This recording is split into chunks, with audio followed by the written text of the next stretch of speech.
बात भगवान राम के जन्म से पहले की है, जब भील आदिवासी कबीले के मुखिया अज के घर बेटी पैदा हुई थी। उसका नाम श्रमणा और दूसरा नाम शबरी रखा गया। शबरी की माँ इंदुमती उसे खूब प्यार करती थी। बचपन से ही शबरी पशु पक्षियों की भाषा समझकर उनसे बातें करती और जब शबरी की माँ उसे देखती तो कुछ समझ नहीं पाती। कुछ समय बाद एक पंडित ने शबरी के परिवार को बताया कि वो आगे चलकर सन्यासी बन सकती है। इस बात का पता चलते ही शबरी के पिता ने उसका रिश्ता तय कर दिया।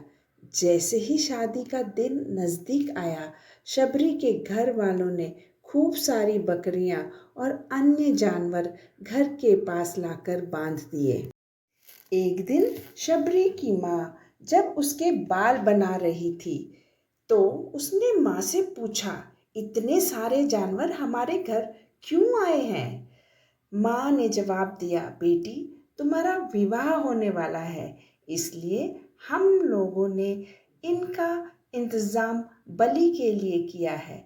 तुम्हारी शादी के दिन ही बलि प्रथा होगी और फिर इनसे स्वादिष्ट भोजन बनाकर सबको परोसा जाएगा। यह सब सुनकर शबरी दुखी हो गई।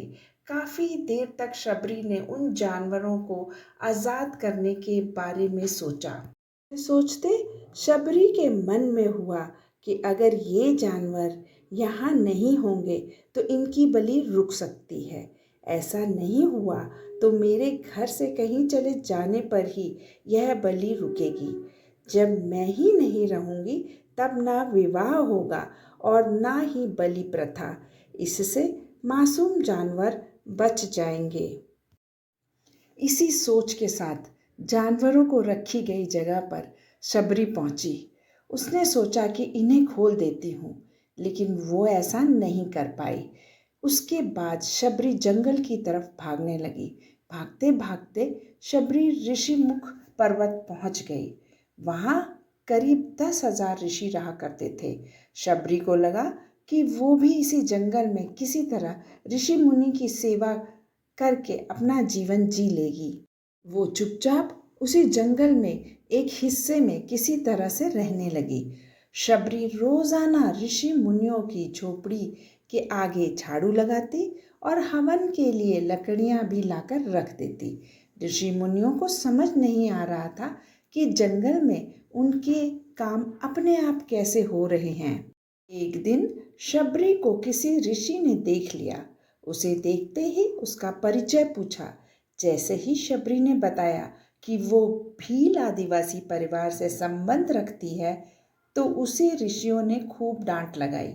शबरी को इस बात का बिल्कुल भी पता नहीं था कि उसकी जाति छोटी है और उसे ऋषियों द्वारा जाति की वजह से अपमान सहन करना पड़ेगा। इतना सब होने के बाद भी शबरी हर ऋषि मुनि के दरवाजे पहुंचती और उनके आंगन में झाड़ू लगाकर उनसे गुरु दीक्षा देने के लिए कहती। हर कोई शबरी को उसकी जाति की वजह से अपने आश्रम से भगा देता। ऐसा होते होते काफ़ी समय बीत गया। उसके बाद शबरी मतंग ऋषि की कुटिया में पहुंची। वहां पहुंचकर मतंग ऋषि को शबरी ने बताया कि वो उनसे गुरु दीक्षा लेना चाहती है। उन्होंने खुशी खुशी उसे अपने गुरुकुल में रहने दिया और भगवान से जुड़ा ज्ञान देते रहे। शबरी ने भी अपने गुरु मतंग ऋषि की सेवा करने में कोई कसर नहीं छोड़ी। वो गुरुकुल के भी सारे काम करती थी। शबरी से खुश होकर मतंग ऋषि ने उसे बेटी मान लिया था। समय के साथ मतंग ऋषि का शरीर बूढ़ा हो गया। उन्होंने एक दिन शबरी को अपने पास बुलाया और कहा, बेटी, मैं अपना देह त्यागना चाह रहा हूँ। बहुत साल हो गए इस शरीर में रहते रहते। शबरी ने दुखी मन से कहा, आपके ही सहारे मैं इस जंगल में रह पाई हूँ। आप ही चले जाएंगे तो मैं जीकर क्या करूँगी? आप अपने संग मुझे भी ले जाइए, मैं भी देह त्याग दूंगी। मतंग ऋषि ने जवाब दिया, बेटी, तुम्हें चिंता करने की जरूरत नहीं है। राम तुम्हारी चिंता करेंगे और ध्यान रखेंगे। शबरी ने राम का नाम सुनने के बाद पूछा, वो कौन है और उन्हें मैं किस तरह से ढूंढूंगी? मतंग ऋषि ने बताया, राम कोई और नहीं, भगवान है। वो तुम्हें सारे अच्छे कर्मों के फल देंगे। तुम्हें उन्हें ढूंढने की कोई ज़रूरत नहीं है। वो एक दिन खुद तुम्हें खोजते हुए इस कुटिया में आएंगे और तुम्हें उनके हाथों ही मोक्ष मिलेगा। तब तक तुम इसी आश्रम में रहो। इतना कहते ही मतंग ऋषि ने अपना शरीर त्याग दिया। शबरी के मन में मतंग ऋषि के जाने के बाद से एक ही बात थी कि भगवान राम स्वयं उससे मिलने आएंगे। वो रोज भगवान राम से मिलने के लिए बाग से अच्छे अच्छे फूल लाकर पूरा आश्रम सजाती और भगवान के लिए बेर तोड़कर लाती। भगवान के लिए बेर चुनते हुए शबरी उन्हें चख लेती थी ताकि भगवान को सिर्फ मीठे बेर ही दे। रोजाना शबरी इसी तरह भगवान के दर्शन की आस में फूल और बेर इकट्ठा करती रहती थी। इसी तरह इंतजार में कई साल बीत गए। शबरी का शरीर एकदम वृद्ध हो गया। एक दिन आश्रम के पास के ही तालाब में शबरी पानी लेने के लिए गई। तभी पास के ही एक ऋषि ने उसे अछूत कहते हुए वहां से भागने के लिए कहा और एक पत्थर मार दिया। वो पत्थर जब शबरी को लगा तो उसे चोट लगी और खून बहने लगा। बहते हुए खून की एक बूंद उसी तालाब के पानी में गिर गई। तभी पूरे तालाब का पानी खून में बदल गया। कई सालों तक ऋषि ने तालाब के पानी को साफ करने की कोशिश की, पर कुछ काम नहीं आया। तो ऋषि ने थक कर सब कुछ छोड़ दिया। इस घटना के कई सालों के बाद भगवान राम अपनी पत्नी सीता के हरण के बाद उन्हें ढूंढते हुए उसी तालाब के पास पहुँचे। ऋषि मुनियों ने उन्हें पहचान लिया। भगवान को वहाँ देखकर ऋषियों ने तालाब का पानी साफ करने के लिए भगवान को अपने पैर उसमें डालने के लिए कहा, लेकिन पानी जैसे का तैसा ही था। भगवान ने ऋषियों से पानी के रक्त में बदलने की कहानी पूछी। तब ऋषि ने शबरी को पत्थर मारने वाली सारी बात बता दी। उसके बाद कहा कि वो महिला ही अपवित्र है, छोटी जात की है, इसलिए ये सब हुआ।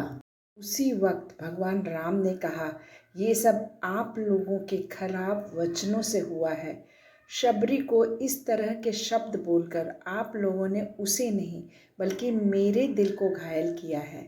इसी घायल दिल के रक्त का प्रतीक यह तालाब का लाल पानी है। आगे भगवान राम बोले, कहाँ है वो माई, मैं उनसे मिलना चाहता हूँ। तब तक शबरी उसी तालाब के पास पहुँच जाती है। इस दौरान शबरी के पैर को ठोकर लगती है और कुछ धूल उस तालाब में गिर जाती है। तभी सारा पानी साफ हो जाता है। भगवान राम को शबरी पहचान चुकी थी। उन्हें प्रणाम करके शबरी ने कहा, भगवान आप मेरे साथ कुटिया में चलिए। भगवान भी खुशी खुशी शबरी के साथ चल पड़े। फूलों से शबरी ने भगवान राम का स्वागत किया। वो सीधे बेर तोड़ने के लिए बाग गई और चक चक कर उनके लिए बेर लेकर आई। उन्होंने बड़े ही प्यार से भगवान राम और उनके भाई लक्ष्मण को बेर दिए। भगवान राम ने भी उतने ही प्यार से उन बेर को खाना शुरू किया। तभी बेर देखकर मुंह बनाते हुए लक्ष्मण ने कहा, भैया ये बेर जूठे हैं, इन्हें आप कैसे खा सकते हैं? भगवान ने जवाब दिया, लक्ष्मण ये जूठे नहीं बल्कि बहुत मीठे हैं। शबरी माई हम सबके लिए ये बहुत प्यार से तोड़कर लाई हैं। शबरी ने उन्हें कहा, मतंग ऋषि के कहने पर मैं आज तक सिर्फ आपके दर्शन करने के लिए जी रही थी। अब आप मुझे मोक्ष प्रदान कीजिए। मैं अपना शरीर आपके सामने ही त्यागूंगी। उसी वक्त शबरी ने अपने शरीर त्याग दिया। भगवान राम ने अपने हाथों से उनका अंतिम संस्कार किया और सीता माँ की खोज में आगे बढ़ गए। और इस तरह से ऋषि मतंग की बात सच साबित हुई और शबरी को भगवान राम के दर्शन भी हुए। तभी से भगवान राम को शबरी के राम भी कहा जाने लगा। सच्ची श्रद्धा हो तो भगवान के दर्शन जरूर होते हैं।